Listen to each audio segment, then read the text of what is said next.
भगवान के नाम पर आस्था या फिर चंद लोगों की तिजोरी का रास्ता। अयोध्या राम मंदिर के चंदे और जमीनी को लेकर सोशल मीडिया पर एक बड़ा खुलासा वायरल हुआ है, जिसने हर किसी को हिलाकर रख दिया है। एक ऐसी कहानी जहां रसीदें गायब है, सीसीटीवी फुटेज डिलीट कर दिए गए हैं और देखते ही देखते कौड़ियों की जमीन, जी हां, कौड़ियों की जमीन करोड़ों में बदल गई। क्या ये वाकई आस्था के साथ खिलवाड़ है? आइए जानते हैं आज के इस पूरे वीडियो में क्या है पूरा मामला। सोचिए, आप पूरी श्रद्धा से भगवान के सामने सिर झुकाते हैं, अपनी गाढ़ी कमाई का एक पैसा दान पेटी में डालते हैं, लेकिन आपको पता चलता है कि वो पैसा भगवान के काम में नहीं बल्कि किसी चोर की जेब में जा रहा है। जी हां, आज हम एक ऐसी सच्चाई से पर्दा उठाने वाले हैं जिसने पूरे देश के होश उड़ा दिए हैं। आस्था के नाम पर एक ऐसा खेल खेला गया जिसके बारे में जानकर आपके पैरों तले जमीन खिसक जाएगी। यह कहानी सिर्फ कुछ लाख या करोड़ की चोरी की नहीं है, बल्कि ये कहानी है एक ऐसे महा घोटाले की जिसमें रसीदें गायब हो गई, सीसीटीवी फुटेज डिलीट कर दिए गए और देखते ही देखते कौड़ियों के दाम पर रहने वाले लोग रातों रात अरबपति बन गए। दिल थाम कर बैठिएगा, क्योंकि अगले कुछ मिनटों में जो सच मैं आपके सामने लाने वाली हूँ वो आपको यह सोचने पर मजबूर कर देगा कि क्या वाकई हम जिसे धर्म समझ रहे हैं वहां सिर्फ और सिर्फ धोखा चल रहा है। वीडियो को आखिर तक जरूर देखिएगा, क्योंकि सच आपको भी चौंका देगा। कहानी की शुरुआत होती है उस पैसे से जो आम इंसान मंदिर में चढ़ाता है। पूरे मंदिर परिसर में जगह जगह करीब 35 बड़े डोनेशन बॉक्स लगे हुए हैं। जब ये बॉक्स पूरी तरह भर जाते हैं तो इन्हें लोहे के बक्सों में बंद करके कड़ी सुरक्षा के बीच काउंटिंग रूम में लाया जाता है। इस रूम में रोज नोटों की गड्डियां, सोने चांदी के सिक्के और कीमती जेवर गिने जाते हैं। नियम के मुताबिक यहाँ हर वक्त सीसीटीवी कैमरे चालू रहने चाहिए और बैंक के अधिकारियों की नजर होनी चाहिए। रोज का चढ़ावा करीब 8 से 13 लाख रुपए तक का होता है, तो त्योहारों के दिनों में 50 से 60 लाख तक पहुंच जाता है। लेकिन इसी काउंटिंग रूम में बंद दरवाजे के पीछे शुरू होता है चंदा चोरी का वो असली खेल, जिसकी भनक बाहर किसी को है ही नहीं। गिनने वाले कर्मचारियों ने आपस में ऐसा तगड़ा हाथ मिलाया कि करोड़ों रुपए बैंक के खाते में पहुंचने से पहले ही रास्ते से गायब होने लगे। चोरी का तरीका इतना शातिर था कि कोई आम इंसान इसे पकड़ ही नहीं सकता।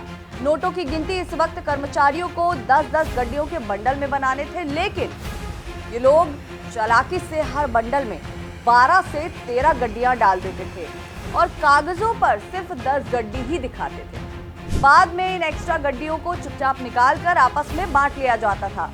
हद तो तब हो गई जब स्टेट बैंक ऑफ इंडिया ने खुद ट्रस्ट को चेतावनी दी कि काउंटिंग स्टाफ पर शक है, इन्हें तुरंत हटाओ। लेकिन हैरान करने वाली बात यह है कि कुछ रसूखदार लोगों ने इस चेतावनी को नजरअंदाज कर दिया, उन्हें काम पर बनाए रखा।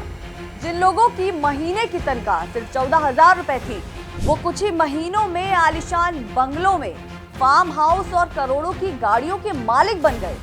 एक मामूली कार मैकेनिक के घर जब छापा पड़ा तो वहां से लाखों का कैश, करोड़ों की बेनामी संपत्ति बरामद हुई। घोटाले की जड़ें सिर्फ कैश तक नहीं थी, बल्कि सोने और चांदी के दामों में भी उतना ही बड़ा खेल हुआ।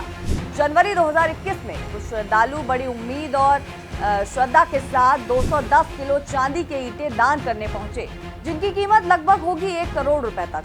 जब उन्होंने इस दान की रसीद मांगी तो उनसे कहा गया कि पहले चांदी की शुद्धता की जांच होगी, रसीद आपको बाद में मिलेगी। 5 साल बीत गए, लेकिन उन्हें कोई रसीद नहीं मिली।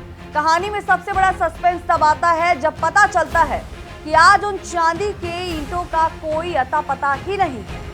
और यही नहीं, कई बड़े वीआईपी और आम लोगों ने जो सोने के हार और मुकुट चढ़ाए थे, उनका कोई रिकॉर्ड ही नहीं रखा गया।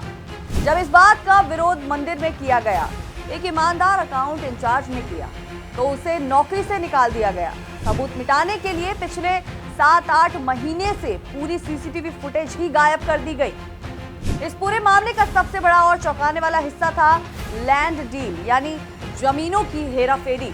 जब मंदिर के आसपास की जमीनें खरीदी जा रही थी, तब कुछ खास लोगों ने पहले कौड़ियों के भाव जमीन खरीदी और महज 10 मिनट बाद उसी जमीन को 17 गुना ज्यादा कीमत पर ट्रस्ट को बेच दिया गया।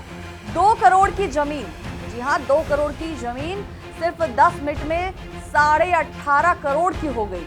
यह साफ इशारा था कि जनता के चंदे के पैसे को सफेद करके अपनी जेबों में भरा जा रहा था। जब चारों तरफ से दबाव बढ़ा तो जांच के लिए एसआईटी की टीम बनाई गई। कुछ गिरफ्तारियां भी हुई और बड़े अधिकारियों ने इस्तीफे भी दिए। लेकिन सवाल आज भी यही है कि क्या सिर्फ छोटे प्यादों को सजा देकर इस बड़े खेल को दबा दिया जाएगा? यह वीडियो हमें सोचने पर मजबूर करती है कि भगवान कभी किसी मंदिर की दीवारों में या पैसों के भूखे नहीं होते। अगर आपको दान ही करना है तो किसी भूखे को खाना खिला दीजिए, किसी जरूरतमंद की मदद कर दीजिए। और क्योंकि सच्चा धर्म किसी भव्य इमारत में नहीं बल्कि इंसानियत में बसता है। और ऐसी ही खबरों की अपडेट के लिए बने रहिए हमारे साथ, देखते रहिए लीडिंग भारत टीवी।